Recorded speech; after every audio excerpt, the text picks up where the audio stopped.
Three, two, one, let's go! Come on, Jocelyn. Let's go!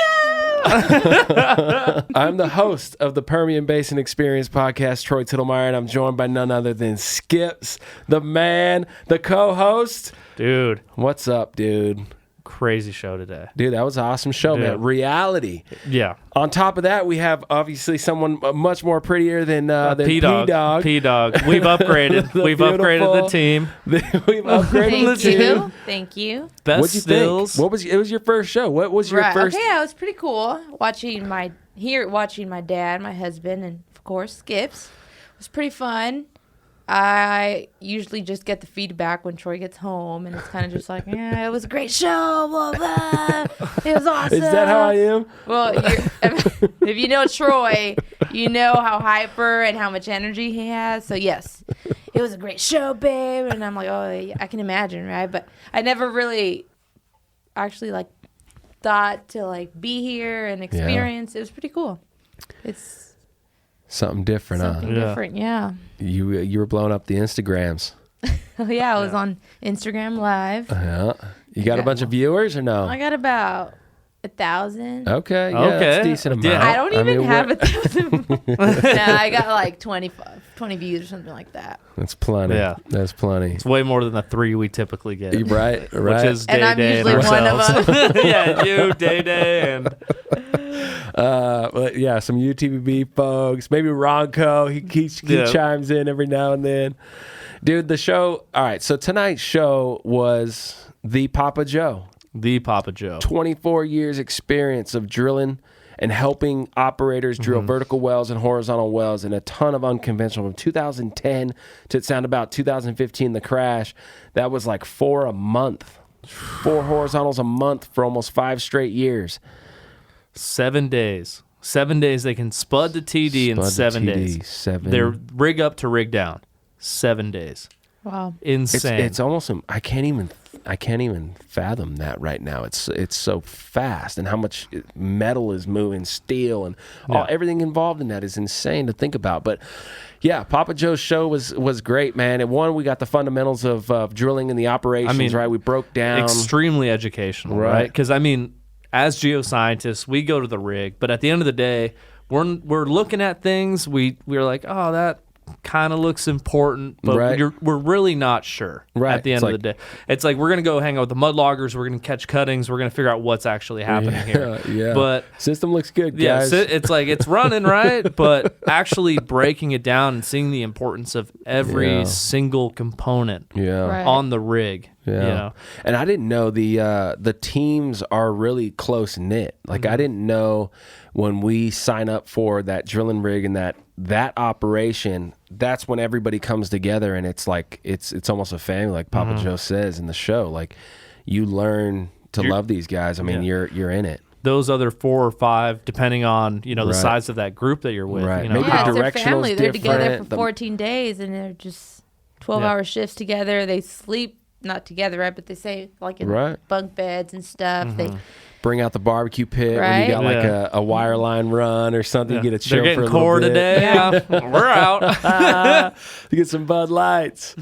And so drilling down and going through that career and going through those step changes for his path in particular was really cool, man. And I'm always inspired by other people's mentors, I guess. And so I dove into that, and you could tell there was a lot of love and a lot of respect for the people that reached out and kind of just grabbed that hand and pulled them up. You know what I mean? It's like you're working hard. You understand what you're doing. Yeah. Welcome to the family. Yeah, man. That sounded. And he still has so much respect for those men. Oh, you could tell. Yeah, you could feel it. It was an energy. And we talked about the differences of him at 24 and today's generation at 24. And it's crazy to think that Skips, that's you. He was speaking straight to your generation. And I thought the main point in all that was that you can't get away from just straight up hard work. You can't get away from the idea that whatever you do, you have to do it the best you can. That's not something that's taught anymore, right? Yeah. It's. I mean,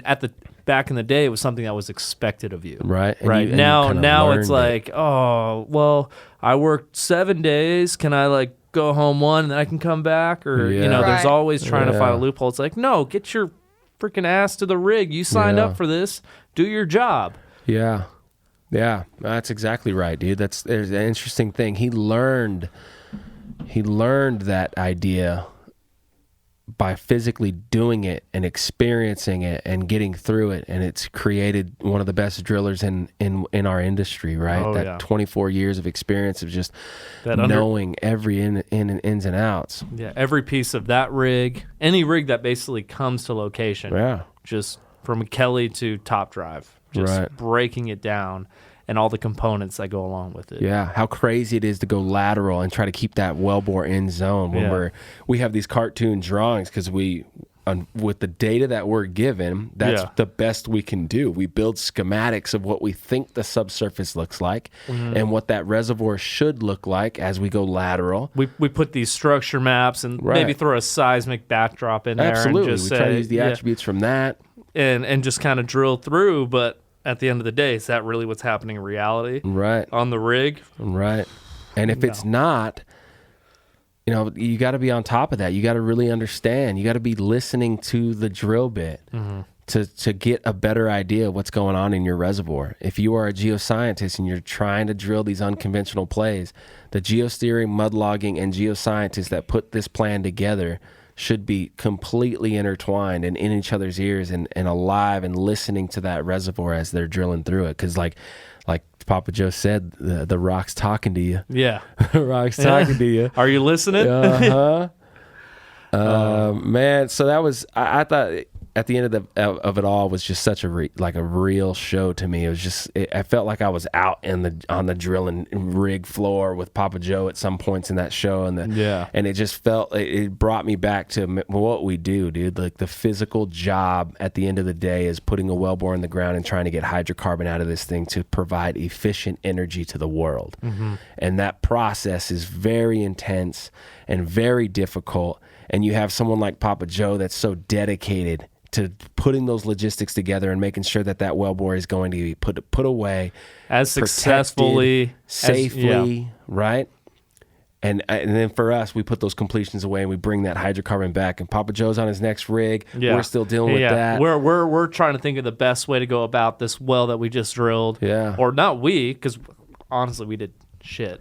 Right. I mean, we literally sat there and did nothing. Right. And it's like, hey, go down a little bit further, or stay in zone. It's like we did nothing. Stay in zone. Stay in zone. It's like, no, it's crazy, man. It's crazy. That the work that goes behind, like, you got to go down. Right. Yeah. No, it's hard to it's crazy to think about. The driller that we had on location on the wells that we got to drill, he was like, imagine putting your car in reverse, putting a blindfold on, and then hit the gas wide open and try to stay on the road. Like, that was his description of... Wow, it's a pretty good description. That's it, right? It's like solid. That's drilling a well. Get after it. Oh, by the way, you're in a mountain and there's curves. Yeah. I hope you're trained.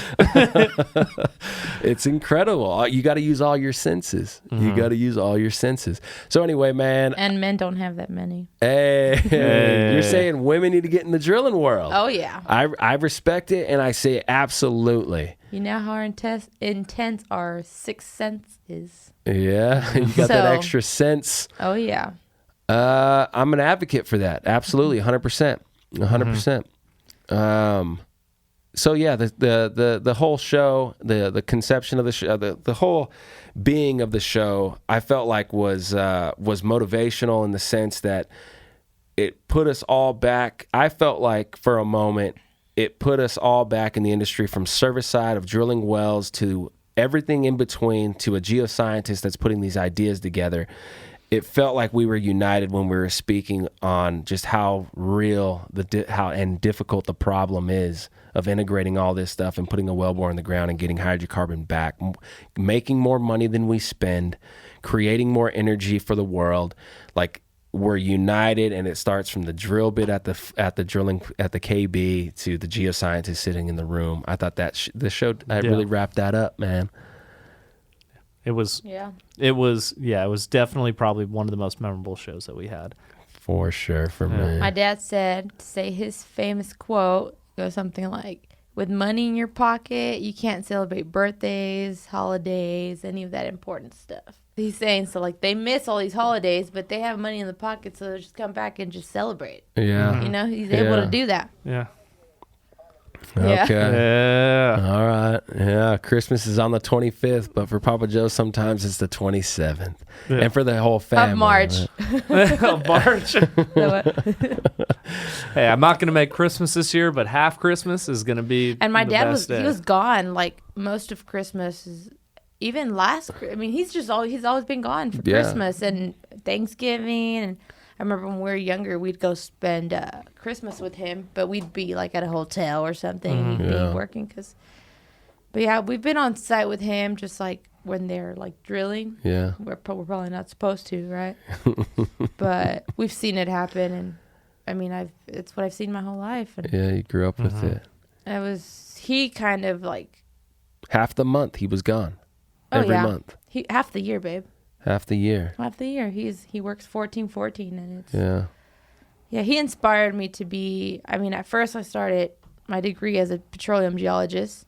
Right. Because I just wanted to be like my dad. No, petroleum engineer. Oh yeah, petroleum engineer. I'm sorry. I wanted to be like him. Yeah. But then engineering didn't really work out for me. I took a physical geology class, and it just changed my degree. And I went for petroleum geology, and here I am now, taking care of a baby, but with a degree. Yeah, taking care of Papa Joe. Man, all right. I think that's it. I think that was the intro to Papa Joe's show. It's inspirational. It's motivational. It was very real, and I feel like it united the industry. It definitely did. There might be Papa Joe 2.0. And without further ado, let's see it. Let's hear it. Papa Joe. We are rolling. We are rolling. And we're going to start the conception of the PBE podcast with a special guest. One off air that was kind of like, you know what? We need to just make it clear. He's going to go by Papa Joe. 24 years experience, drilling wells, unconventionals, unbelievable story that's about to be told. And we're going to refer to him as Papa Joe. What do you think, Skips? I like it. I mean, I guess we'll touch on this more, later on, but as most of the listeners on the show are geoscientists, maybe they'll go out to the rig to see, wireline being run or core, right? But no one really understands the ins and outs of what's going on the ground, boots on the ground, and the logistics behind making it all work. And that is probably the most important part. That's really what makes this happen. Right, is making sure everything's on site when it is needed and it's off site when it's not needed. If you're disconnected from what's happening on your well and where you're trying to land that well and get hydrocarbon out of that well, if you're disconnected from that process and you're not talking with Papa Joe daily or people like him daily, you're outside of your mind. You're 100%. Outside of your mind. Engineers are doing it. Engineers obviously have good relationships, but geoscientists, I would question it. No, I would doubt it. And if someone says they do, I'd call BS on it. Yeah. And Papa Joe, what do you think about that? Is that accurate to say? Yeah, absolutely. It's accurate because the engineers that have more in and outs, and they're actually calling the consultant, see what's going on and how's the operations going, and telling them what to do basically, on a daily basis. So definitely engineers, they're more into it than geoscientists. Yeah. Whereas geologists, you got a geoprog, you're following it, and geologists kind of just watching the... It's like there's no rock up there. I mean, that's probably their thoughts going into it. But in reality, everything that's going on the surface has everything to do with what's happening in the subsurface, right? That's time zero, essentially, man. Right when we break into that reservoir with the drill bit, every little change that's happening is being driven by the rock and by the reservoir.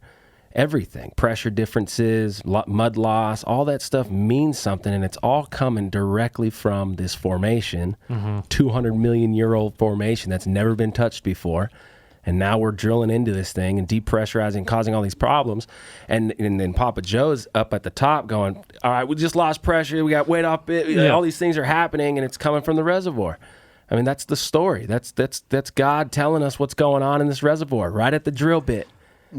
Be live with that. Tell him Papa Joe. Right on the surface. You call that a drilling break. You go into a drilling break. You know, a little drilling break? It's a drilling break. You drill into a shell that's like never been drilled before, right? And it's got pressure behind it. So once you drill into it, you can see that your ROP it's starting to speed up. Your weight indicators losing weight, and is that formation talking to you? Yeah. You have to be. And we got Jocelyn in the room covering for P-Dog, and she just pulled up an image for us to take a look at. So this is kind of a cartoon schematic of just, I would imagine, just kind of fundamentally what a drilling rig looks like and kind of the operations. You can see the mud pit, number 19. 21 looks like the mud shakers. What's that called? Yeah, the shell shaker. 22. So what we're going to do, Papa Joe, and what we want to hear is kind of, I don't know, just kind of how this is all put together. And you build these every time you need to drill a new well. Boom, you're the one organizing all the logistics of putting this thing together. Breaking it down and putting it back together within a time gap, which it's 3 days and a half. So the time the rig is released, the time it's back in company time. So that's like your PR, right, Dad? Excuse me? That's like your personal record? Oh, yeah. Yeah, we have to break this baby down and put it all together. You got to have all the trucking company, all the equipment needed in order to meet this gap, you know. Sheesh. Yeah. Multiple companies rolling in, everybody trying to be on the same page. Yep. Someone gets a flat tire out on the highway and just everything's on a halt. You got to have backup trucks, trucks ready to be fixed right there on site, and everything that goes with it. So and the way these trucks, Dad, how they go in through those like small narrow roads, it's crazy. And it's like they're narrow roads. I don't know how these rigs go in through that. And they're not just this regular 18-wheeler truck. They're huge. They're big. They're about 8 foot up in the driver's cabin sits about 8 foot up your head, so he can't see you when he's driving around on the rig. So you got to be aware of that and stress that to the guys in the morning meeting that, you know, you got to have a buffer zone when these big trucks are, you know, running around the location, setting equipment around, and you just got to be real careful, you know. Sheesh. Okay, so we all know, and all the listeners know that we're putting this drill bit. It's got these crazy diamond teeth on them, and then we're about to go into the subsurface with this thing. And that drill bit has to be spinning like crazy, and it's going to be eating up that rock. That's the fun. That's it. We're drilling into the subsurface. So how would you break this picture down? No, and get into that final point. You're ready to drill a hole. Okay, so when we complete the rig move, or towards going to complete the rig move, when you got all your equipment together and you function test that all the equipments are working, so you start from your gen package, that's your power package, that's what give power to the whole rig, and you go up to the rig floor, make sure all your Amphion computers are all good to go, all your hydraulics are working, everything's we have an inspections we go by before we tell the operator, you know what, the rig it's on y'all. It's on y'all's time now. Yeah. So in order to do that, we got to make sure everything's functioning, right? Because you don't want to turn in the rig to the company when it's half-assed rigged up and half-assed working, because it don't work that way. It's got to be 100% working when you tell the guy, you know what, here we are. We're in company time now. Because you know that operator didn't pay for half a rig. Exactly. So they're paying their, you know, it counts by the second, by the minute, by the hour. You know, they want that rig going. When you move that rig, it's got to be 100% rigged up and ready to go. Damn. By the time you tell them. So that being said, you do that. So you see that number 10 right there. That right now they have the BOPs, the blowout preventers. But when you spud in, it's just a straight pipe that we put on the conductor.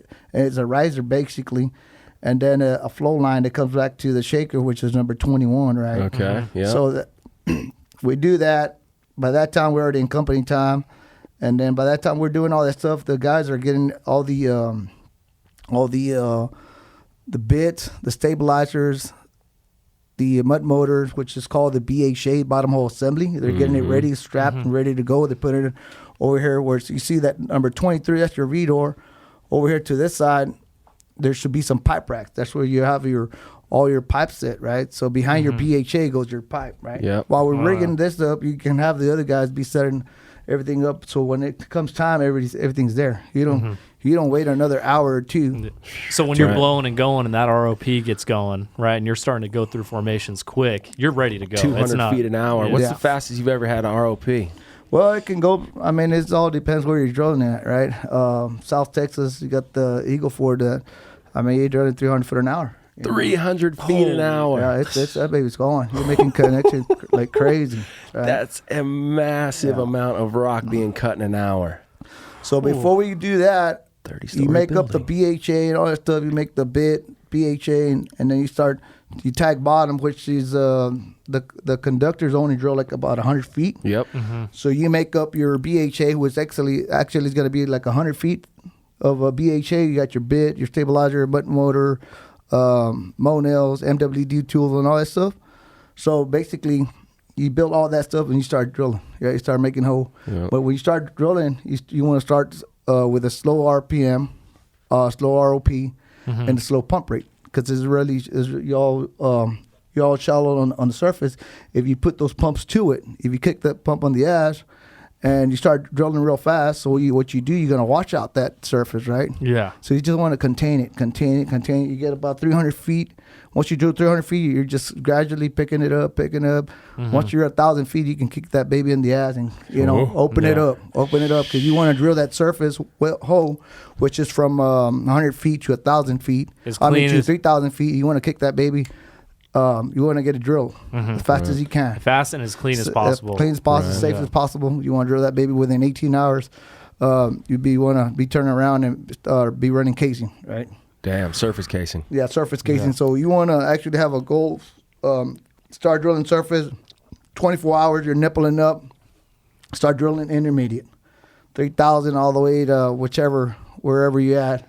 Depends on what region you are. Yeah. It could be, from 3,000 all the way to 7,000. It could be 10,000, 11,000 before you kick off. You drill your intermediate, and then you start building the curve, your lateral, and start drill your lateral. Okay, so before we get to the lateral and we start kicking off like that, for us on the geoscience side, the second you start drilling, we're kind of putting the subsurface back together based on the cuttings that are coming out. We got our mud logger out there, and he's catching samples off that shaker, and we're hitting this red clay and then this sand and then these different limestones and different things. These things are coming up, and that all means something. We're trying to recreate the strat column of the subsurface while that's coming out. When you're going 300 feet in an hour, those cuttings are moving up that drill bit and that whole column of drilling tubing or whatever that's called, right? Yep. That stuff is just shooting out of this hole. Because you got those pumps wrapped up, maybe 100 strokes of each pump. You got 2 pumps, and you got a flow coming out of 30 to 40, maybe 50% flow out of a 10-inch pipe. So just imagine how fast that baby's coming out of it. 10-inch pipe, and you got 50% coming out of it. You're kicking in the ass and bringing all those cuttings. So when you're drilling that fast, the smartest thing to do to drill like 300 feet, right, and then just circulate there. But you might want to ream your pipe, up and down maybe 100 feet, get some of that shell out of the hole. Because if you drill it too fast, you're drilling too fast, and you ain't displacing that shell out of the hole. So the chances are that you're gonna pack off. When you pack off. So when that happens, you pack off, your hole packs off, and you're putting pressure down the hole, you're gonna break down formation. That's one of the things that can happen. So you got to be wise on that and know what you're doing. So the clays are coming out from the drill bit, going up around the annulus or whatever they call it. Boom, exactly. The cuttings are coming up, and they almost lithify and they get stuck and they start packing in. Well, it doesn't really start packing in. It's whenever you turn off your pumps, so all your cuttings start going back down, right? Oh, okay. And the ones that are going up, they're just packing up. So you're just packing up. So you got these cuttings coming down. Meanwhile, it's trying to circulate. Right. Now it's jamming in there. Yeah, jamming in there. So that's why it's good to drill. You can drill as fast as you want, right? You got to have a in between they call it circulate. This could circulate the shell out. Yeah. It could be 10, 20 minutes, but the operator don't want you to stop drilling. Oh, you know? yeah. right. They just want to Because kick it. they're like, but hey, this is time. You know, but you can do it there. You can drill that once down, which is 100 feet. You can back ream it, right, and just go back down, which will take about 5-10 minutes. You can do it sooner. Nice. You clean that up real quick. Clean that hole a little bit. Clean that hole from all that clay. Or that time is shell. Excuse me. You want to get all that cleaned up by the time you kick it on the ass again. Yeah. Damn. Hell yeah. So now you're setting intermediate casing. You usually set intermediate before you start the lateral? Well, it's you can start. No, it all depends. Where you're at. Like I said, what region or what the operator wants, but you can start kicking the lateral when you're drilling the intermediate. You can kick it. You can put it probably a 20-degree angle, maybe 30, 40, whichever they call for, and then you pull out, and then you run your casing, and then. When you're drilling your lateral, that's when you finish your curve. You land your curve with an 80-degree angle, and then you just kick it from there. Take it, and keep that angle with what the geologist is looking for. Right. Yeah. We got the geoprog. You guys are on track. Trying to stay on. And for most companies, right, that's when the geologists actually start paying attention. Yeah, right. Because once that first surface and intermediate section, I feel like a lot of companies are like, well, that's just whatever, right? Which is ridiculous. Get through that as fast as we can so we can get to the lateral, right? But at the end of the day, that's all the data that we've been missing. Right. All that data is now gone. All those cuttings, It's a sad story. You're getting into a sad story. This is a happy story. This is a happy I'm sorry. You're getting into a sad story. Okay, so I'm looking at all this equipment kind of surrounding the rig, the drilling rig. You got hydraulics, this mud motor, you got the mud pit. That thing's circulating, so those cuttings and that mud's coming out of formation as you're drilling. It's going into the mud, and it circulates back into the system to keep that mud going and keep it drilling. Well, go ahead. So sometimes what happens is a gas kick or a formation will kick with hydrocarbon, boom, and it comes out in the fluid. It comes out with the cuttings. It comes up the hole. It makes it in the mud pit. It'll actually travel through the mud pit and back into the system. And that gas sniffer that the mudlogger's watching for another formation kick, seeing if it's a potential reservoir, boom, you'll see it again. And it was actually just recirculated gas. Yeah. So when that happens, you see that number 10 right there. That's your BOB preventers. When we actually hit a pocket, we actually circulate the whole, come through there. You shut this is your pipe. You shut your which is your top rams or your annular. And you open your, there's a valve in the bottom called the HCR valve, hydraulic control valve. And it goes to that number 22, which is your choke manifold. Yeah, what is that thing doing? So that's right there. That's controlling your pressure. When you have a gas kick, you go in through there and you're regulating the pressure with the manifold on top. This is just called super choke manifold.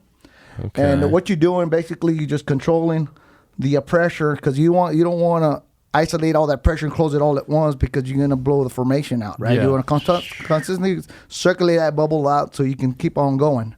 Or a kick, whatever it is. So you go through that choke manifold and it goes to that number 20. That's a gas separator. Oh, it is. So the gas separator, it separates the gas and the fluid, right? So basically, you see that red line coming over here to close to the reserve pit. That's the flare line. And you're burning that gas. You're burning that gas while you're circulating through there. Right, and so like I said, basically you just separating all the gas and your liquid, and it goes back to your mud pits and back into the system. Damn, you're just trying to relieve that pressure that just popped. Damn, what kind of hydraulic pressures are we talking about when we're on that motor that's spinning that drill bit? All that pressure that's coming through those lines to get that thing spinning the way it is. How much pressure are we talking? Well, that's not hydraulic pressure. That's pump pressure. We pump through the mud motor, right? So you're pumping 4,000 psi through them jets, right? So that's how much pressure is going through there. It's coming out that bit. It's coming out those bits from the jets from bits. You basically got about 4,500. It all depends what the rig is equipped. You can have 5,000, 6,000 psi coming out of it. Wow, that's how much you're pumping in. Yeah. You ever seen one of those things come? This is a segue into the drill down segment, and we'll just talk maybe one story in your experience, 24 years of doing this. You ever seen one of those lines get like severed by something or come loose and just go crazy on at surface 6,000? line? Yeah, it could. I've seen a Kelly hose parted, but it's got some is equipped for safety with the safety cables. Okay. So when it does happen, it just parts right. Because it's a Kelly hose. Actually, it's a rubber hose. You know, equipped with the spiral with metal or wire. You can say. Yeah, on the inside. It's an inside. It's equipped and it's made for that PSI, to run that PSI. But, you know, the wear and tear, maybe on the rig move, it got damaged internally, but nobody could see it, right? So, yeah, I've had before it happened on a rig that up on the derrick, which you got your probably number 3. Yep. Where it parted from, and it didn't completely part it, but just cut halfway. I mean, you had oil base coming, and we're drilling with oil base. I mean, it covered a whole backyard, you know, with oil base. By the time you want to catch that, you know, it's if you pump 5-10 seconds, it's a lot. Yeah. It's a lot of mud coming out of that. It's spraying through that cut. 4,000 psi. Yeah, and depending on where you are, if you're drilling, 300 feet, right, an hour, then all of a sudden just things screaming. Yeah, it just come out screaming and spraying air all the location. Oh, yeah. I bet your buddy with the pressure hose was pretty excited about that. He's like, I got something to do the rest of the day. Everyone got out of my way. It's pressure probably wash about the entire rig. 2 days of cleaning, cleaning the rig out. Wow.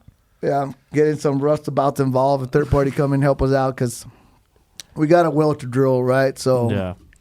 that's what we do. We call a roustabout. The operator calls the roustabout crew, 6-man crew with maybe 6 pressure washers and clean the rig while we're drilling. Wow. All right, so to end the conception part of this show, you got all this set up. You've successfully put together all the logistics from all the different companies that are providing the tools and providing this equipment and providing the people to come out here, build this thing, and to get to drilling.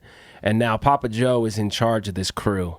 And you are working the schedule, and you're making sure that the operator is getting what they paid for, or better than what they paid for, right? Exactly. A good, clean hole, right to formation, ready for perforations and completions. When you get to that point and you're ready to go, when you're out on location, you know everybody that's out there. You know, from the guy that has 0 experience to the guy that you trust that you can go with maybe a second opinion on. Exactly. So what does that actually look like on that side of this kind of the service side of the company of drilling rigs? You got someone with 0 experience. What are they doing out there? Like what's their responsibility? What are their jobs? How does that work? And then how do they progress in their career to someone like you that's pretty much a consultant type, so much experience and a driller that knows what they're doing, and no matter where you put it, where we put you?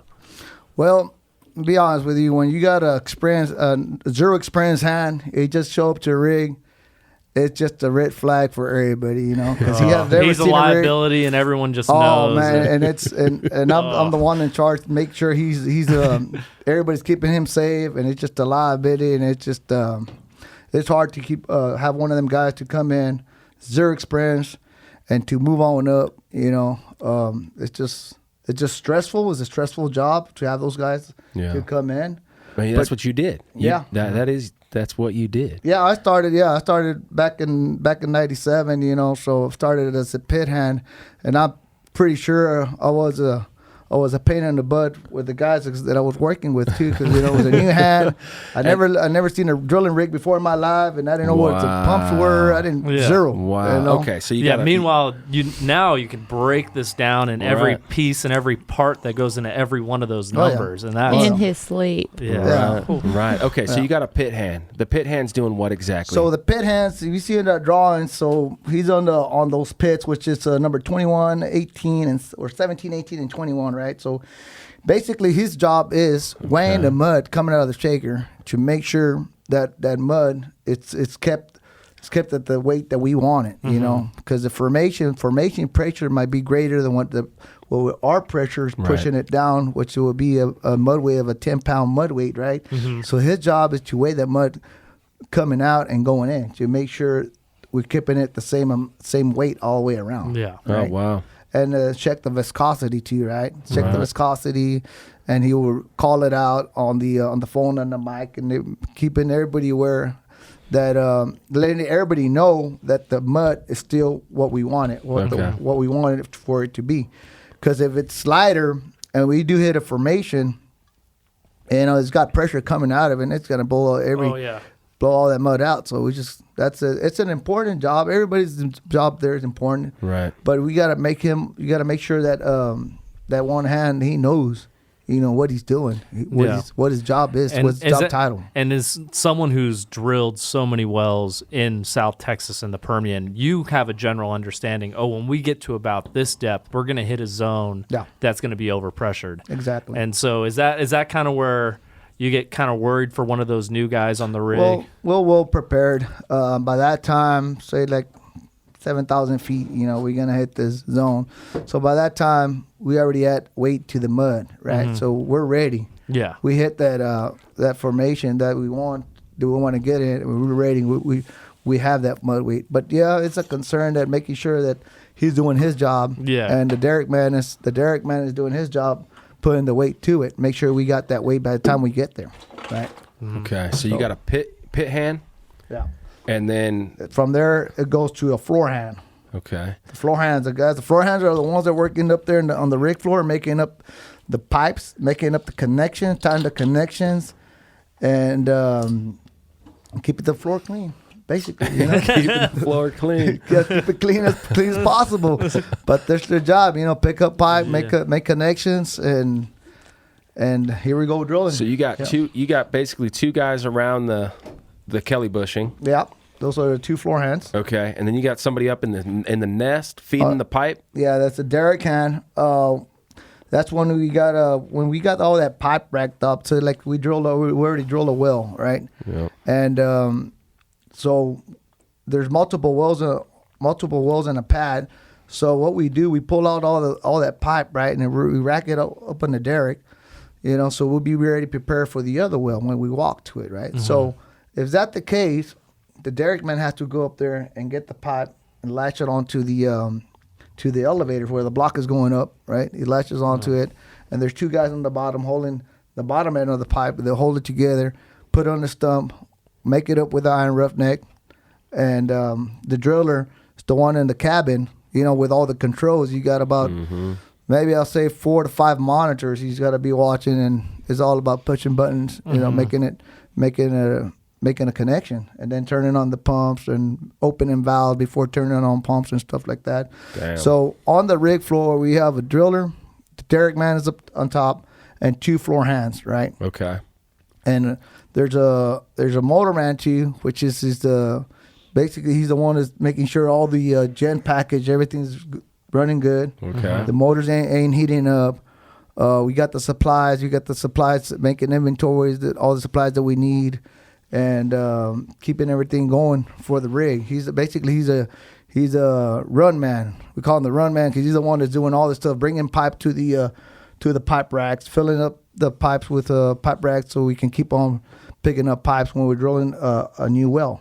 Right? Wow. When you're drilling a new well, of course you don't have all the pipe in the derrick because you're first drilling that first well, so you're building up a stats by picking up single joints from the rack. Mm-hmm. So the motorman, his job is to make sure the pipe rack is full of pipe. Yep. By the time we won't run out of pipe. We just keep on building, making sands, and drilling 100 foot an hour. 100 foot at a time, because every time you got to make another hook, which is another connection. So, yeah. So some operators will provide a 6-man crew, some 5-man crew. When it's a 6-man crew, that's when you have a pit hand. When it's a 5-man crew, he's only a derrick hand, which is we'll start with a driller, derrick hand, motor, and 2 floor hands. So basically, the derrick hand, he's got to be doing all the things that the pit hand should be doing, weighing the mud. Oh, snap. Mixing chemicals and all that stuff, yeah. So it's double trouble for him. Yeah. There's some operators over there, they're just going to pay for 5-man crew. Yeah. They ain't going to pay for a 6-man crew. So it's about 5 or 6 people that are really kind of getting this thing to keep going. Keep going. Wow. Yeah. Okay. Every 12 hours. At 6 o'clock, relief comes. There's 2 shifts. Yeah. There's 2 shifts, yeah. They'll get relief, and the night crew will keep on going. But that's not including you, right? No. That 5-6-man crew is not you. No. You're running the logistics for that 5-man, 6-man crew. You're making sure they're all just kind of getting that stuff just running. Yeah. Keep it running like a well-oiled machine. Mm-hmm. And then, so there's 2 of you then every 12 hours as well. Boom, boom, No, boom. it's just me. I'll work 24 hours. 24-14. 24-14. When there's a chance to sleep, you'll sleep. Yeah. Sleep when you can. Yeah, sleep when you can. But like I said, if the rig is drilling good, Yeah. you don't have no problems. I mean, you're basically it's drilling good, so you don't have no problem. I mean, you can go to sleep at night, right? Yeah. But if they're running into any problems that they have pump problems or top drive problems, any kind of problems they can't handle, they call me. I'm about a second away. They just push the button, get the phone. Hey, Joe, we need you out here, Papa Joe. Papa Joe. Papa Joe. Papa we got Joe. a problem. We lost pressure on this thing, or whatever the case is. And whatever it is, up and surface equipment. That's my job. Make sure everything's good. If I don't have a backup part, gotta get on the phone, get on the computer and start ordering parts. To be there ASAP. It's just as fast as you can. As fast as they can get it out there, because it's a company, it's paying for production. They ain't paying you just to be broke down, right? Oh yeah. Yeah. Now, is all the employees that we just went through, that 5-6 man team plus you, is that all one company, or those are different companies that are providing the employees that are coming together for this well? No. So you have the drilling rig, right? The drilling rig, when the operator makes a contract, it comes with a contract with the rig, with all the equipment needed to drill that well, plus the employees. Wow. Okay. So it's 10 employees, that they work on a 24-hour shift. Yep. So 5 work from 6 in the morning to 6 at the evening, and the other 5 guys, work from 6 in the evening to 6 in the morning. Yep. Yeah, and then we got all the third party, right? We got the mud engineer who's on site, so we got the consultants. So those are the ones working for the operator. We got the directional drillers. We got the MWD tool hands, and any other service hands that the operator needs out there. Right? Mud logging. They've got the mud logging, and then he's got the shell shakers guys. The shell shakers are the ones that we put underneath our shakers, right? They call them dry shakers, and there's another guy down there that the company will provide. The operator will provide for him to be moving all that shell around and be hauling it off. Actually, he's in control of a backhoe or an excavator, and they're just hauling you that. Don't want that in the. You don't want that in the water. No. So all this shell is coming out of the earth. Mm-hmm. So basically, it's all coming out from the shakers. Go to the dry shakers. The dry shakers is just to contain all the fluid, all to save all the fluid that the company can, right? And just get rid of all the shell. So the shell goes into an open top container, which will be probably about 20 foot by 8 foot wide. So everything falls in there, and the guy actually with the excavator getting all that stuff, and there's a haul trucks coming in, hauling all that shell off while we're drilling. Kidding. Yeah. Where are they taking all that shell, man? That shell has all kinds of answers in it. They have all that. They have a reservoir where they dispose all that stuff. So. Okay. Yeah. Oh man. And they say nowadays they're using it for pavement and some kind. They got use for it now. That's back good. then. They would just they would build a big old pit and cover it up, right? So it's just dry shell. Now they say they got use for it now. So. Man, okay. I think that was a phenomenal conception of this show. Just kind of breakdown of everything. Basically, we'll go into the drill down segment of the show, which is going to be your career and really the mentors along the way, some crazy funny stories, whatever you want to share with us along the way of a 24-year history in the oil and gas industry, which is incredibly unique for, I think, all listeners and certainly for myself. So I'm really looking forward to that. Before we do the breakdown, the drill down segment, we got to give the opportunity for our drill down sponsor to say a few things, and we're going to run that commercial right now. So we are about to start the drill down segment of the PBE podcast with Papa Joe. Skippo, 24 years, man. 24 years. Experience of drilling. I mean, in that conception segment alone, right? I learned more about we'd always go out there, but it'd be like, oh, that's a weird looking, like. You don't have time to go bug somebody and ask questions and stuff and talk about well, this because stuff. everyone's blown and going on the rig, That's right? Because everyone's out there because they're trying to get to the next location as soon as possible. Yeah, and drill the best well fast as they can. Yeah. I mean, they're getting out of there. So the drill down segment of this show is going to go into Papa Joe's career.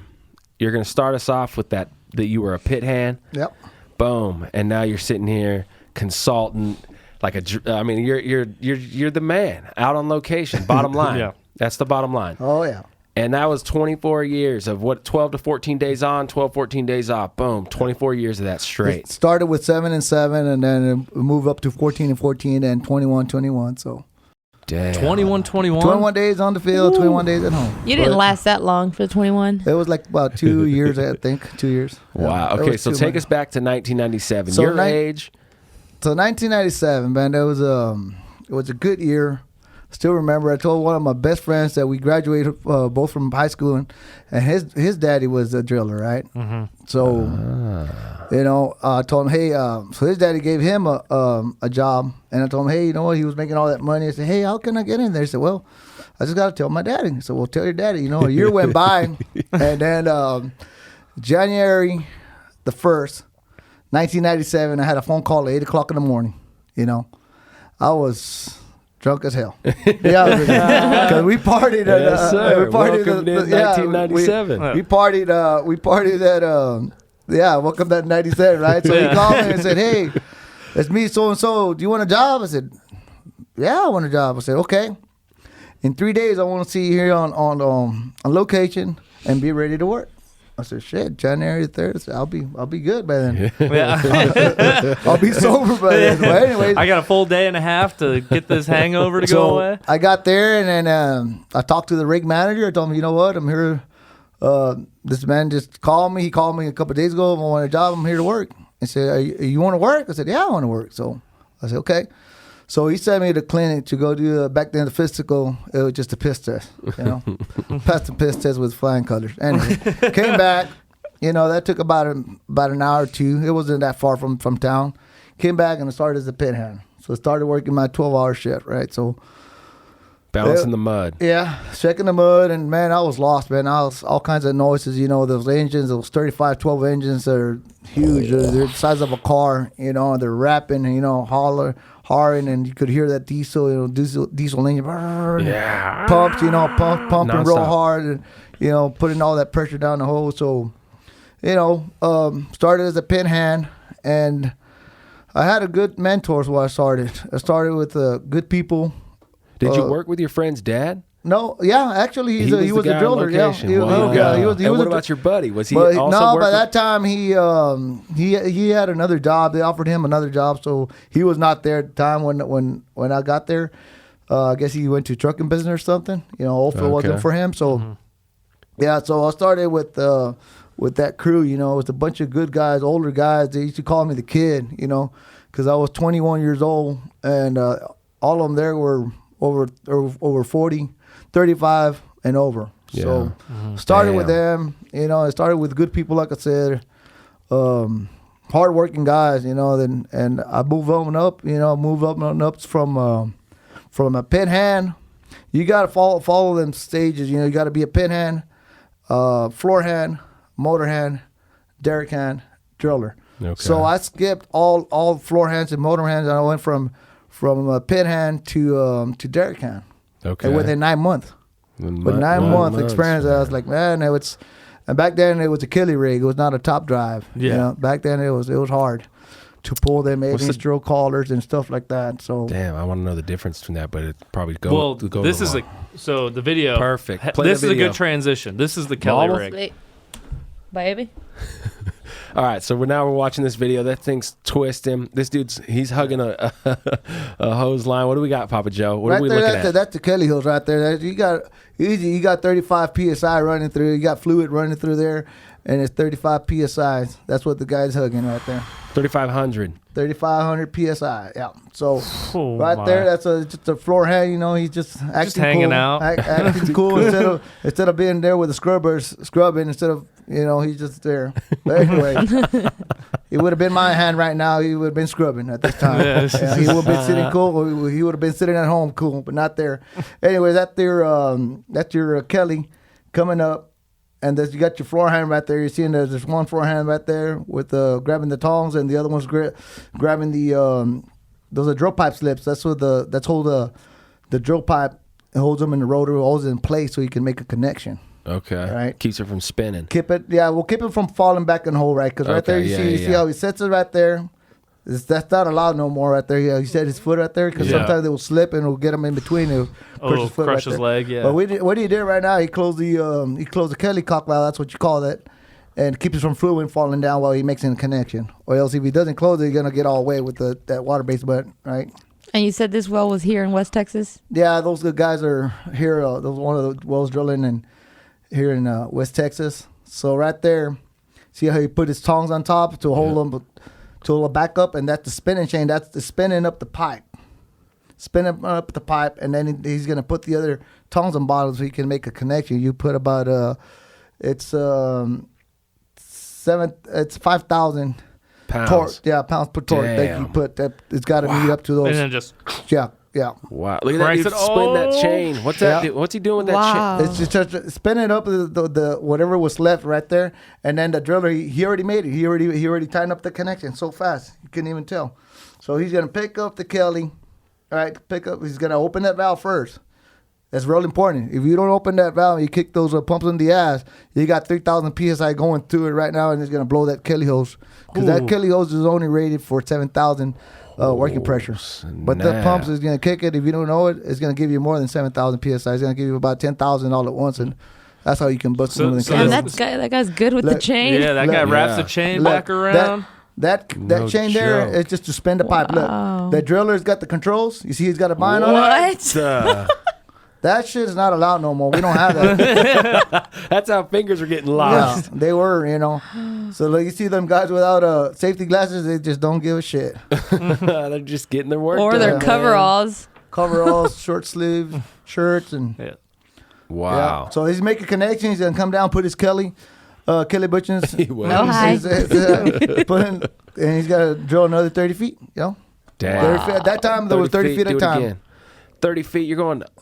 Sometimes you're going 300 feet an hour. Yeah, but now we got a top drive. Now we're making a 100-foot stance. So that's just a 30-foot joint. Now we're making up three joints of 33 foot or 35 feet. And then do it. You make them all at once, and it's a top drive, man. It's just spinning like crazy, and it's drilling all those 100 feet. Boom. And then the joint. Yeah. Okay. That's the difference between the Kelly rig and a top drive. So you're saving 3 times as much time for the most part. Holy.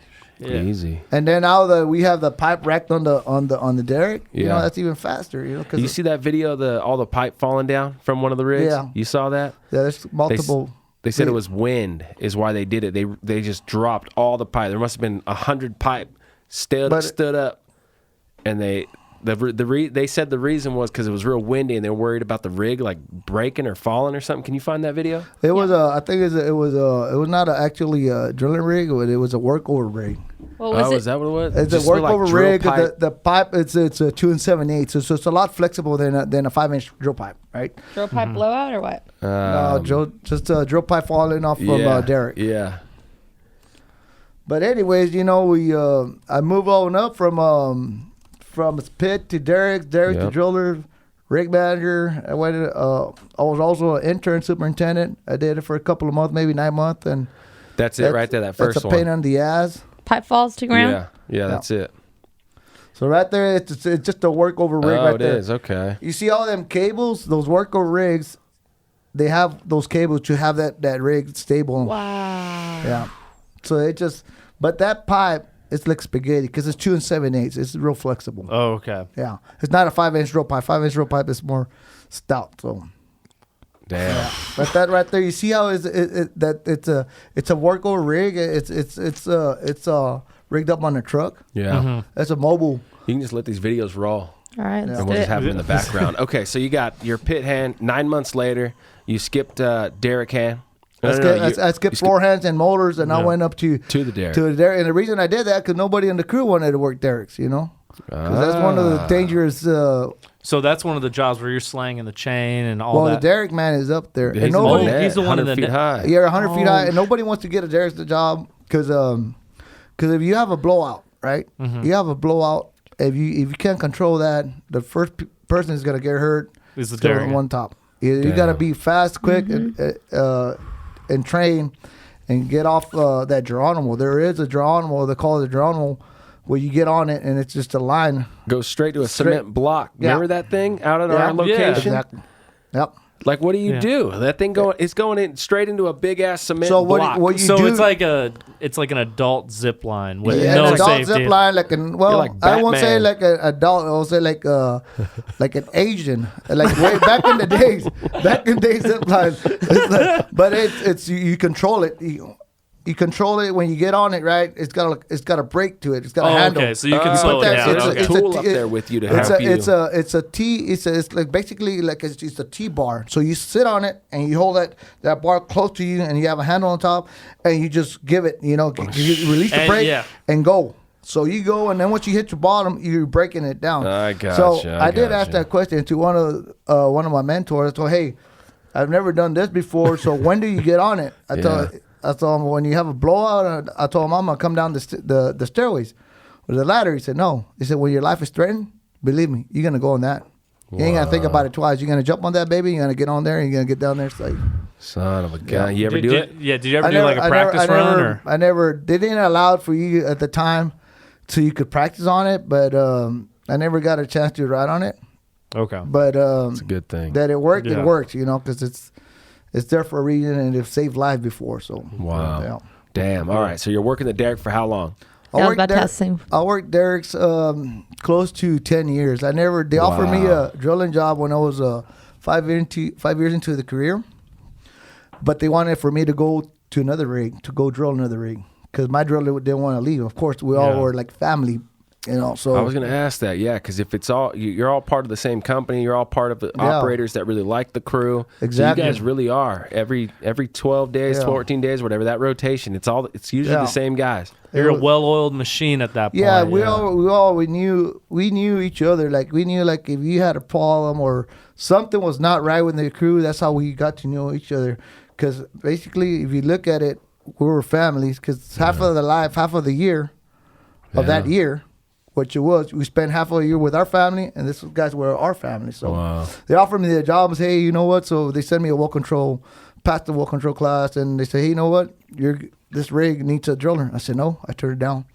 So what do you mean no? The office told me, what do you mean no? I said, no, I don't want it. I want to stay here. I feel comfortable here. I feel like family. Damn. I don't got no need to go go drill. So I stayed there until my driller, he moved on as a directional driller. That's how I got the job. And I didn't want the job. But the rig manager told me, you know what, you're the candidate to get it. You're the one. Yeah. And they told me that was the last day, 7 days of our hitch. The last day, the guy gave him 7-day notice. Told him, my driller told him, the rig manager told him, you know what, I'm done. I'm going to go directional driller. And here's my 7-day notice. So the pusher got me that day. He said, hey, Joe, you know what? Next 7 days, you're going to drill. I said, nah, I ain't going to drill. I said, yeah, you're going to drill. I said, no, I don't want the job. I'm good here. He said, well, let's put it this way. If you don't get the job, I'm going to run your ass off. Dang. And I'm going to get somebody. Who was telling you this? One of your mentors along the way? One of my mentors, because he knows, but I guess he's like through the inside, he was not going to do it, but he put me pressure, said, Joe, I want you to drill. And I move up the ladder. So when I met him, he was a motor hand. My one of my mentors. He moved up to drillers. He moved all the way to rig manager, superintendent, and I was just following his steps all the way behind. Okay. And then I didn't drill for much. I drilled like maybe 3 years or so, and then I got a rig manager job. And then from there, I think it was like 2 years. I went to the office as an intern superintendent. I did it for 9 months to go relieve them guys, the superintendents. So I got a little taste of that, which is no fun, because you got all the reports coming in. If you got control, you're watching 7 rigs at a time, and Jeez. What's going on in 7 rigs within 12 hours is a lot. So what the hell? Yeah. 7 rigs. So explain in your career where you went from 7 days on, 7 days off, 14 days to 21 days on and off. Like how? Where is the 14 days the sweet spot for you? Well, let me tell you here, Skippo. At first, 14 days was hell. It was like we were not used to it, right? Mm-hmm. We were used to 7 and 7, and we were so close to the house. When I got that job at 7 and 7, it was just 20 minutes drive home. So we started moving from South Texas. We started moving to a little bit of East Texas, Mid Texas. And then we went 14 and 14 because of that reason. Mm-hmm. First of all, we didn't nobody liked it, right? Everybody was bitching. Mm-hmm. I say like 8 months into it, we all loved it. Wow. We all loved it, right? We all say, well, actually 14 days, it ain't bad. Because if you see it, it was like you would get off, you would take probably 7-8 hours to go home and then to rest, a day or two. And you look at it, and on the other hand, if it was 7 days, you only had 4 days to rest. Actually, 3 days, because you have to drive 1 day back to work, right? So we saw it and I said, you know what? It's good. It's good 14 and 14. So we loved it, right? And then went to managing, and from there we went, only the rig managers were 21 and 21. 21 days and 21 days off. So it was good. In a reason, in a way, it was good. In a way, it was not. It was too many days at the rig because you would get rig down, rig move, rig up, spud. If there were three wells on a pad, you would spud all of them, and you don't sleep those days you're there. Oh, because you're there. It was too much. And at home, you're at home, and I guess you spend too much money at home. You're there, which is good with a family. You're good with a family. But if you're in a schedule for 7 and 7 and 14, 14, and then all of a sudden you go 21, 21. I mean, that's basically almost a month. Yeah, basically almost a month. Yeah, and then I didn't really like 21, but I mean, there's all that they had, so there was no choice on that. So I did it probably for 2 years, and it was good. It was all right, I guess. Damn, what was it like drilling your first well? Like truly all on your own? All on my own, man. I had that rig manager, man. I called him down. We had a phone on the rig floor. I was calling him every minute. I was nervous, I was nervous what I was going to drill into. I didn't want to get nobody hurt. And he still reminds me, he's still a good friend of mine. And it's a big shout out for you, my friend. Anyways, It was just nervous, and he still reminded me, hey, I remember when I gave you that drilling job, man. It was brutal for me. You didn't, when I was to work, when I was working days, it was good, but it was working nights, because one hitch was you would go work days, and the other hitch you would go off and come back as working nights. But when I was working nights, man, it was brutal for him. And Joey said he never let me sleep, man. I just, I just didn't want to screw up and get nobody hurt. That was my main concern. Getting somebody hurt, but it was... Hey, you'd rather be cautious than, in your head, be overconfident about it. Like, oh, I got it, don't worry. And now, now that I'm up to managing, I mean, I can drill at any time, any given day, I'll go up there until, go take a hike, go take a break, go look what's going on, what needs to be done, and boom. Now and that means you're managing the connections and... Everything. I'll do it, I'll do it on an old rig and a new rig. Whatever rig, power rigs or whatever kind of rig you want to put me in, I'll drill on that. Kelly, top drive, I don't care what you got. You just bring it. You put an Oldsmobile up there and I'll figure it out. All right, well, Papa Joe, that's so your first well. What was? Let's talk about that. Should we move that into the completion segment? Completion segment? Yeah, we could do that. Okay, so we're finishing up the drill down segment of the show, and we had Steve Jumper, the CEO of Dawson Geophysical, and I bring this up because he had such a long career, and I was inspired by his stories of the mentors he had and what they taught him.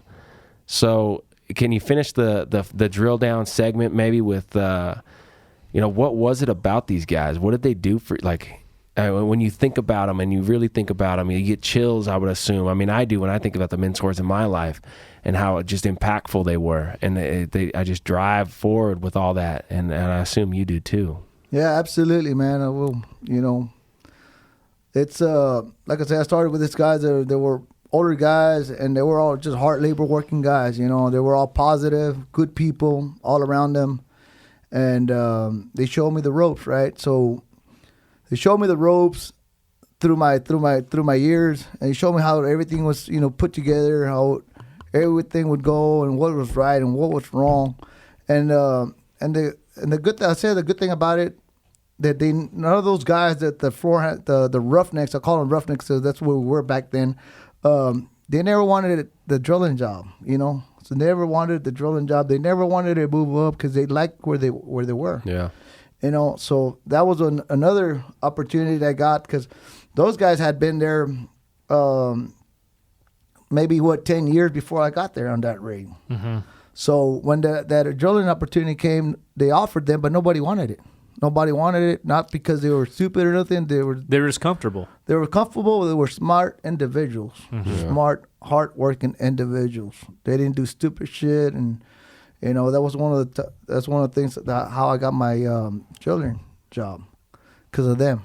And throughout my drilling career, they told me, "Hey, Joe, you know what? We know it. We know it all. We're gonna help you, but you know what? We don't want nobody to come and get it. Come and get the job. You earned the job, and we don't want it. But throughout this drilling career, we're gonna show you the ropes. We're gonna show you what's right and what's wrong. Yeah. Because that's how they knew they knew the rig, they knew the bottom hole, they knew everything. Mm-hmm. So definitely, those guys did help me out, and I congratulate them and then thank them for what they did and what I'm now. I'm what I'm now because of them. Right. Right. And now you're starting to give back to younger people. Maybe. Exactly. Oh, So wow. give the same mentality, the same the training they gave me, give it to the guys. Yeah. Give them a chance. If they're willing to learn, they want to be there, give them a chance to give it to them. Yeah. If they're asking questions, if they're Exactly. nagging you, you're just, hey, I was in that same position. Yeah, I was in the same position, did stupid shit, and Right. and I remember when I did stupid shit, and then I said, well, you know what, Joe, it happens, it's happened in a drilling rig. Nobody's perfect. I remember one time I was getting a drill bit. They told me to go get a drill bit from the company man's house. That's where the consultants, they put all their equipment, all that belongs to them. They want to know what they have, and nothing's got to be moved from their house. So I went in there it was late at night. I went in with a forklift, and it's just a regular mobile home, right? Mm-hmm. So I went and grabbed this bit to take it up to the rig fork. We were going to change the bit. By that time, I was working derricks. I remember going in there and poking a hole or two holes with forks into the trailer.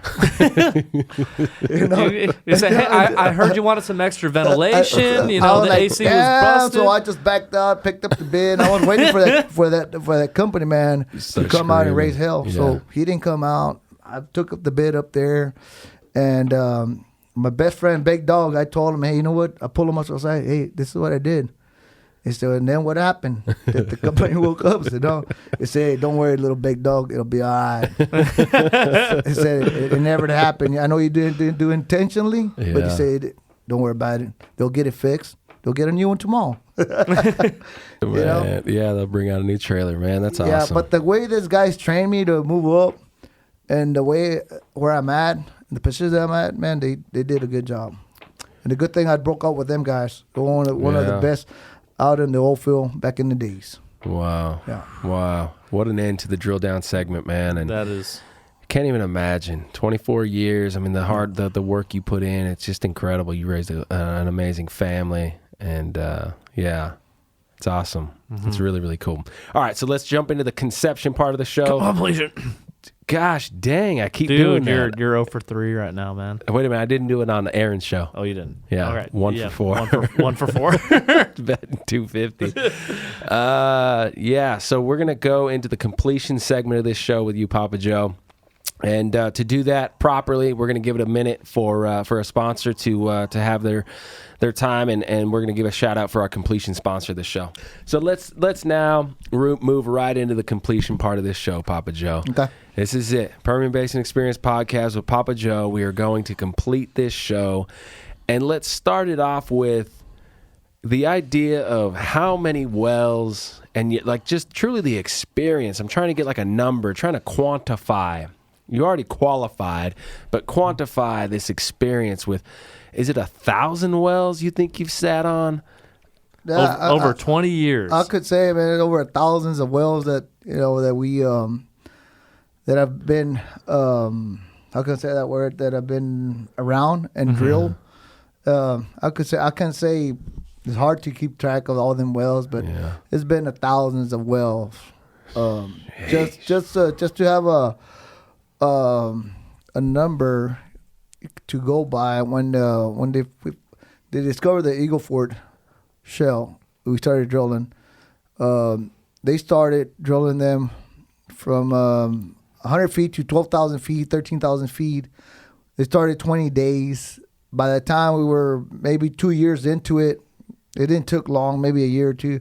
We were knocking those wells in 7 days. Just figure out that, and we did 7 that for days. 7 days. 7 days. Vertical From and spud to release. What? 7 days we were drilling them wells. It started off, like I said, 20, and then we brought it down to 18, and went down to 16, 15, 10. And so when we were doing 10, they said, the operator said, well, you know what, we can do it better. So we were doing them with 7 days, 7 to 8 days. We were drilling them wells. But there was pre-spud. I'll say that there was pre-spud. All we had to do is just go in there, nipple up, and drill the lateral and the intermediate and the lateral. Yeah. Within 7 days. But that would include the spud, because the spud, there was a spudder rig spudding all the wells, which would take. It was not even 24 hours, about 18 hours for them to spud, run casing, and cement. Damn, ready for you to come in. So ready for us and to then come you just in. come behind with the big rig and just. So just figure that out. A well within 7 days. We had 4-well pads, so that was a 4-well pad was a month, right? Yep. So just imagine, just go from there, and we did that from 2012 all the way to take it back 2010 all the way to 2014. So. Blowing and going. Blowing and going. You're moving a lot of pipe. Yeah. Really man. quick. Yeah. There was I remember at one point that we, the production of casing to run pipe in the hole, it's slow. It was, there was any pipe made, they were falling behind back in the, whoever was building back in China where we're getting the pipe from.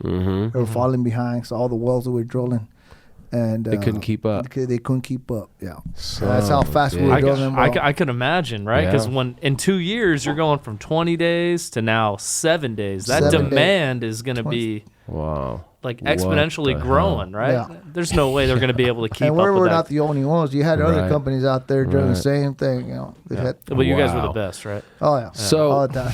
when it comes to completing in the geoscience side, we usually have to do a few things while you guys are out there drilling these wells. We need to run wireline. Yeah.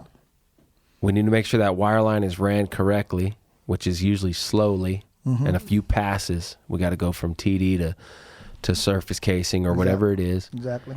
And that well's all mudded up, and people are nervous. Is that thing going to cave in? Is the tool going to get stuck? I mean, that's a very shaky process. Exactly. And then on top of that, we like to get core. We want to get some whole core and then maybe some rotary sidewall core, which is the wireline process, but it's a little coring tool.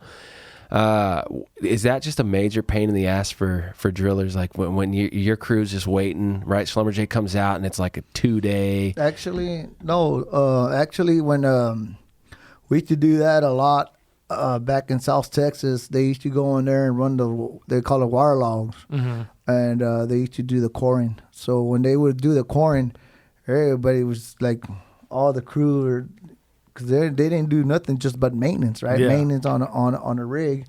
So there was no Kick the connection feet up. and drilling involved, So it was a kickback back in the day. It was a kickback for Get the barbecue out. Yeah, barbecue out. They're corn again today? We were still doing maintenance on the rig. The maintenance that was one of the main priority things out there to keep that rig running.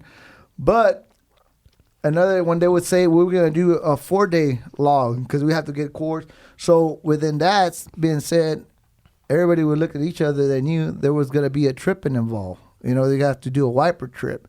So what they'll do, say the wire log will go in there and do run those cores, get all those cores out, which sometimes would take 12 hours, 18, 24 hours. Yep. Once they were done, there was a wiper trip involved. That's right. We had to go in there and clean the hole again, circulate it out real good, make sure there's no gas, and do it again. Yep.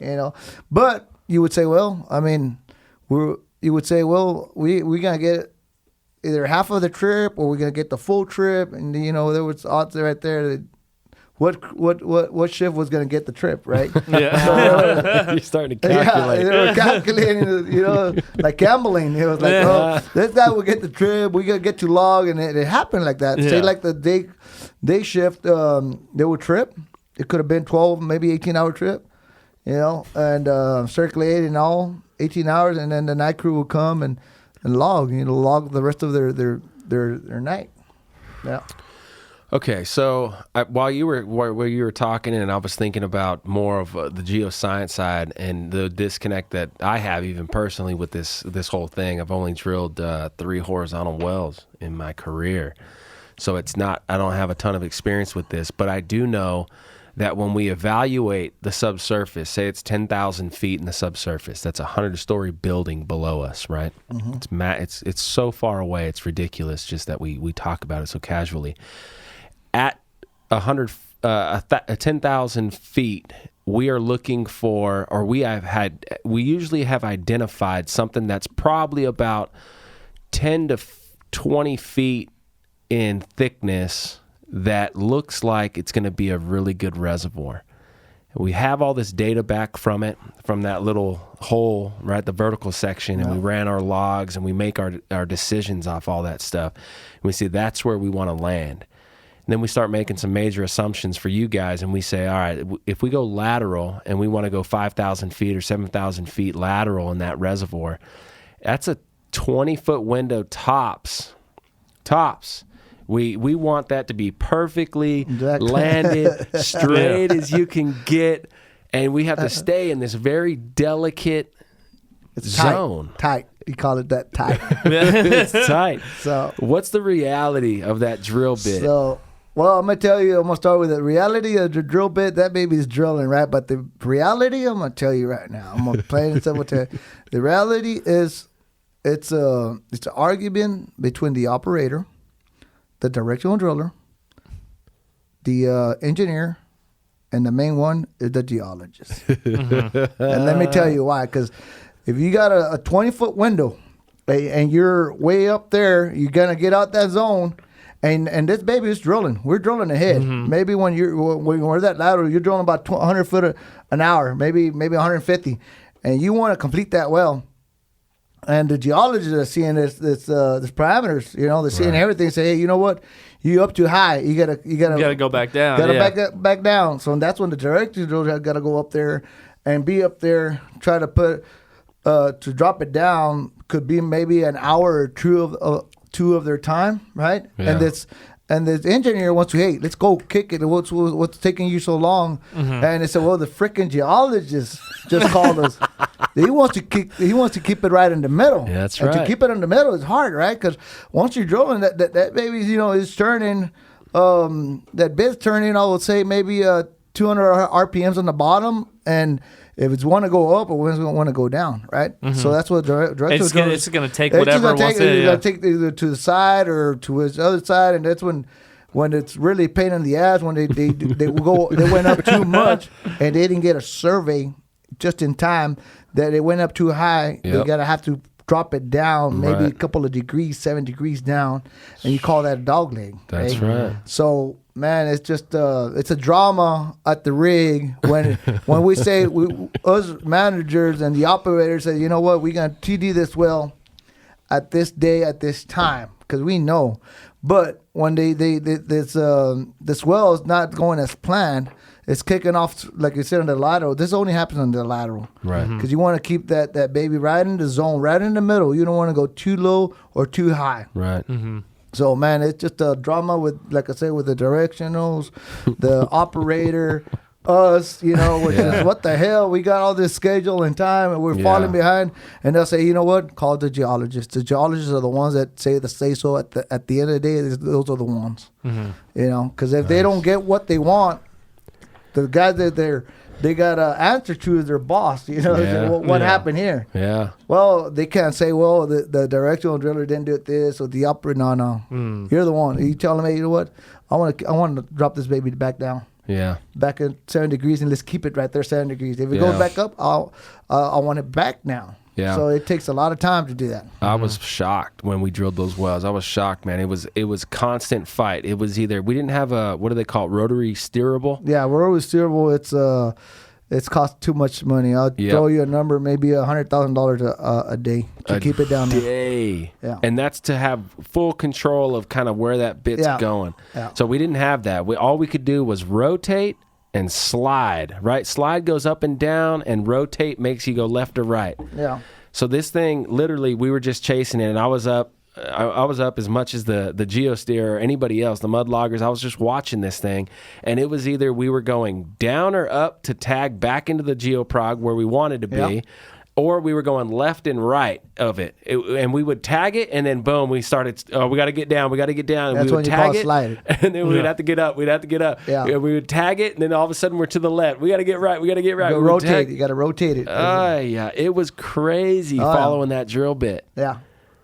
Following that parameter is where you have to stay at. It's a pain in the ass, but that's where you have to keep it. Yeah, man. You want good production? That's where you got to keep it. That's where the money's at, right? That's why I want to keep it. Or in theory, that's where the money's at. That's right. In theory, that's what we're thinking.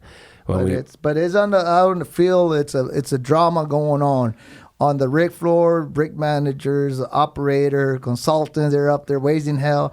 How come we're in we haven't TD this? Because the geologists call and they get back with the geologist, and the geologist say, hey, this is what I want, this is what we're going to do. Yeah. So I don't care if it takes another 2-3 hours. As it should be. That's what it's going to be. And the operator raising hell. Because he wants to complete that well and move on to the... Yeah, he's like, hey, we got to get this rig to we're under a time crunch too. You got to realize that. We need to get all this stuff moved. I mean, that's another thing. So on average, how far are you moving a rig typically? Is it a couple miles? Well, sometimes or is it 50 miles? It's basically 8 miles, 7 miles, 30 miles, 20 miles. It all depends, right? Mm-hmm. But the point is, you got to get out on some lease road, like you said. That's always too short for you're carrying this entire rig out, and then you got to go down another lease road, and who knows how badly that one's maintained. Yeah. Well, let me go back on the drilling side, on the production, right? Not production, but we're drilling. When I'm saying all this drama going on, that they want to complete the well, and they've got a little bit to the left, a little bit to the right, and you got to slide down, slide up, and then you know what? All of a sudden, the mud motor peters out. Or the MWD tool ain't reading no more, and it's drilling blind. Yeah, and they got to turn back to the operator and say, you know what, we got to pull out of the hole, and you only need 500 feet to drill.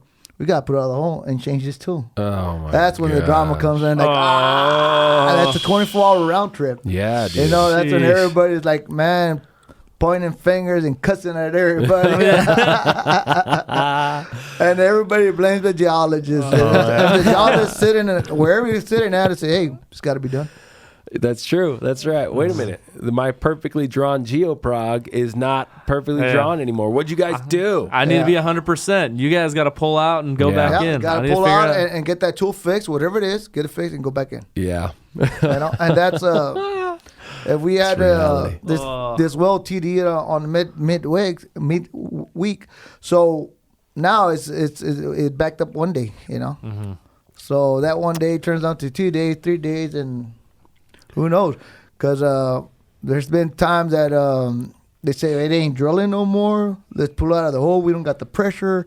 So when we pull out of the hole, we come out. Sorry to interrupt you there, Skip. Oh, no. At surface, we don't see the bottom part of the BHA, which is the mud motor and the bit. But guess what? That baby stayed down there. Oh, that's what I'm saying. One day turns into 2 days, maybe a week. We have to go back down there and fish for that baby. Oh. That's when there's a lot of... So the fishing crews, and we're still interrupting your interruption, Skips. Hang on to that thought, man. You got this. It's there. Don't worry. The fishing. So that motor stayed down hole somewhere. You got to call a company to come out as soon as possible. Boom, and now it's like another kind of Papa Joe that knows how to run these fishing tools down there to grab. It's a tech that comes out here, gets his all his tools on locations. We'll make it up all on the rig floor and go down there and go fish that too. Damn. And he's there. He's running that show. When we land and try to go get, he's running that show. He put a little bit here, put a little bit there, put more weight, and just drill on it. And, damn. That's when you don't sleep. Nobody sleeps. Not the operator, not the rig manager, not even the third party tech. Yeah. Sheesh. Skips, what were you gonna say? So I know a lot of people don't like to talk about this in particular, but what happens when you're out on the rig and you hit either some sort of geohazard, so some sort of karst or H2S, like a feature, and all of a sudden, because you hear these stories about, oh, we were supposed to drill 8 wells, we were only able to drill 5 because we hit X, Y, or Z. Yeah. What's that like out on location? You lose a well completely. You lose a well. It's just like it's something that no one could think of, right? It's just you hit a pocket, then all of a sudden you lose the bit or lose. I mean, there's a lot of we could lose a bit. I mean, losing a bit ain't a problem nowadays. We could always go fish that baby out, or we can just cement that section down there and just drill around it. Sidewall. Sidewall. Sidetrack. Sidetrack that baby, and sidewall.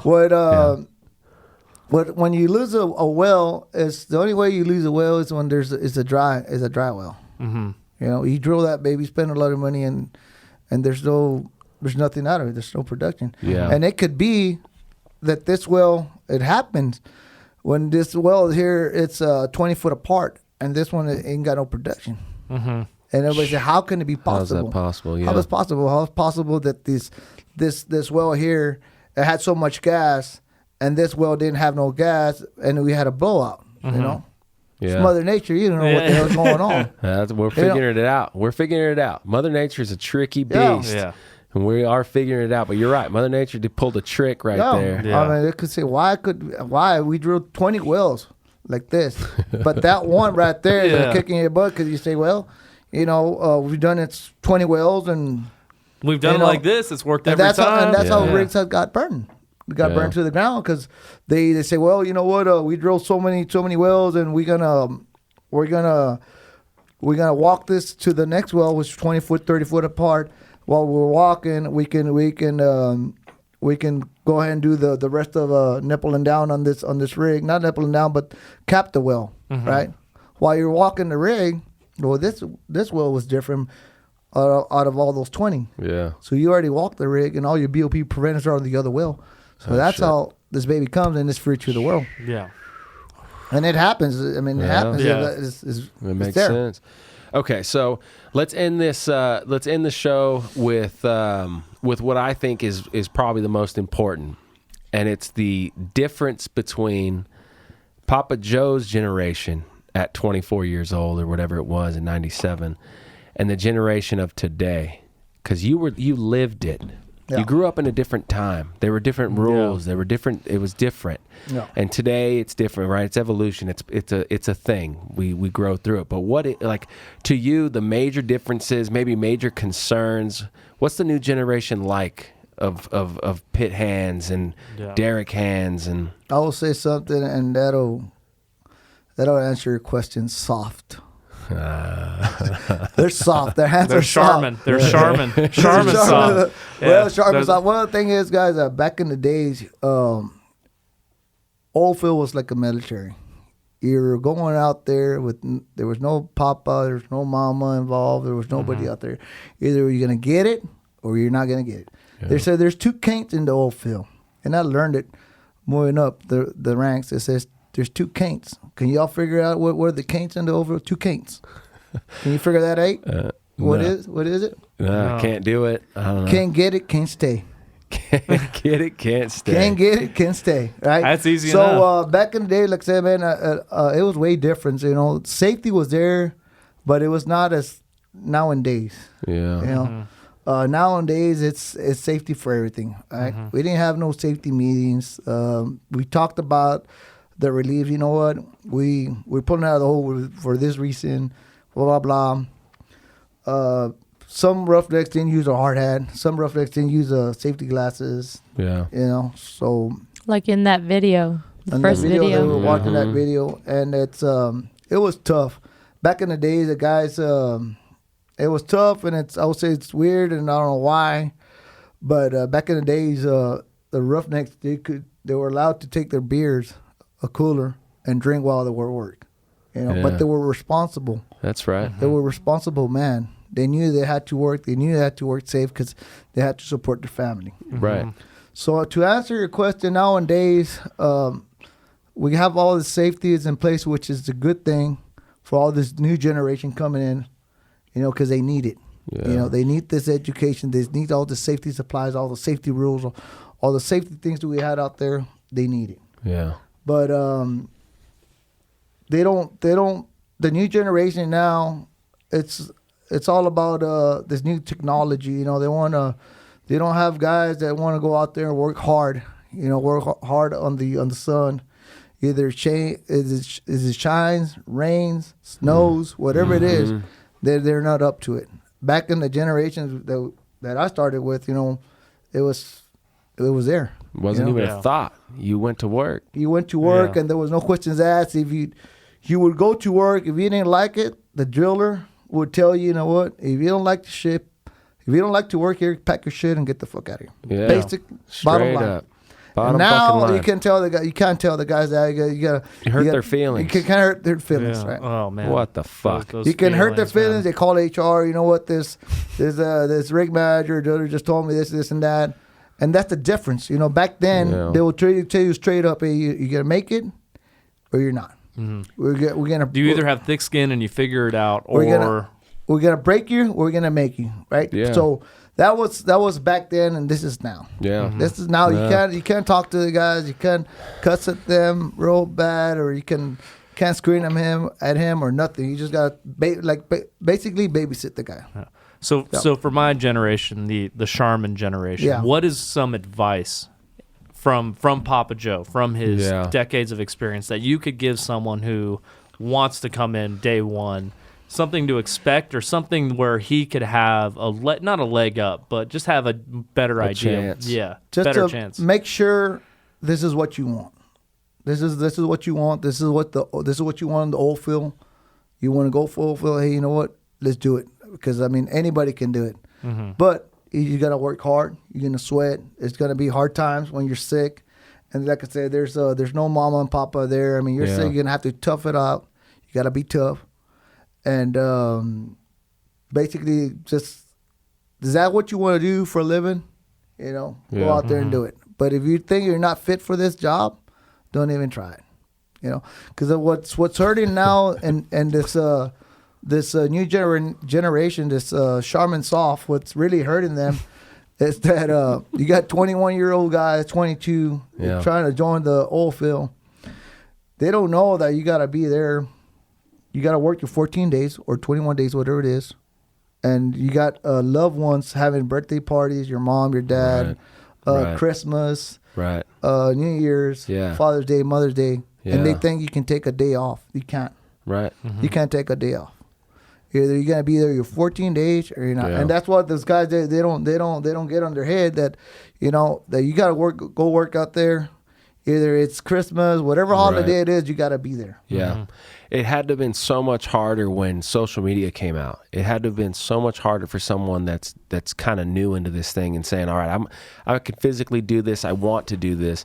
I'm going to go out there. You're exhausted from the day. You get on social media and you look at everybody, they're back at home just kind of partying. And they got family around them and you're going, damn, you know what I mean? Like, I want to go back and do that. Mm-hmm.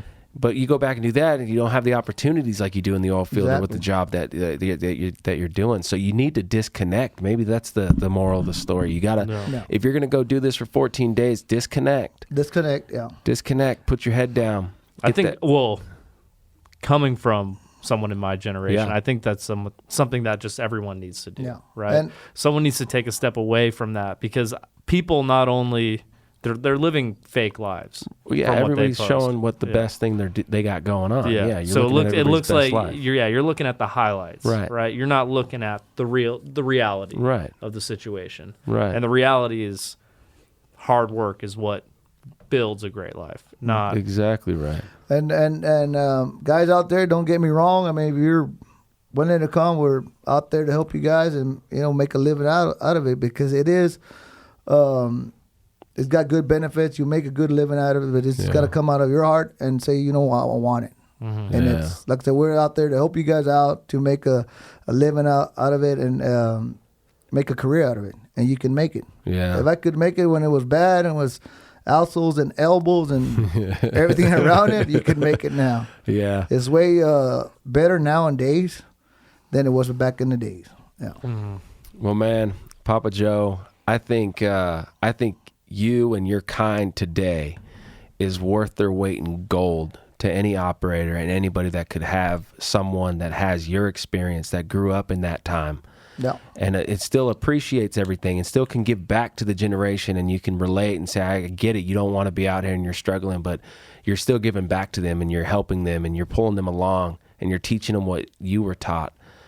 I mean, there's no amount of money that you're not worth to make that wellbore be put together and that rig to be put together and be there 14 days on, and you know you're going to be there. Like those type of people aren't growing up, I think. And maybe that's a generation that's going to go extinct, but you're here, you're live, a PBE podcast, and that was absolutely a badass show. It was a real show. Amazing. Reality.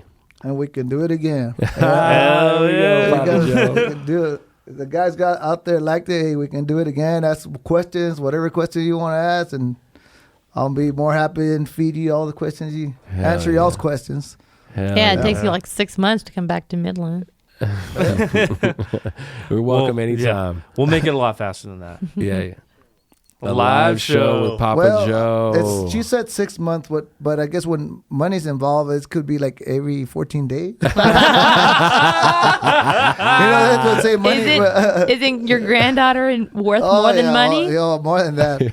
Then get your ass over here. She got that from her daddy. She comes out from a straight roof neck. Man. Well, Papa Joe, man, I loved it. I loved just sharing these microphones with you and getting to know your story a little bit more. Oh, yeah. That was phenomenal. That was, man. And Skips, what do we say? We're out. We're out.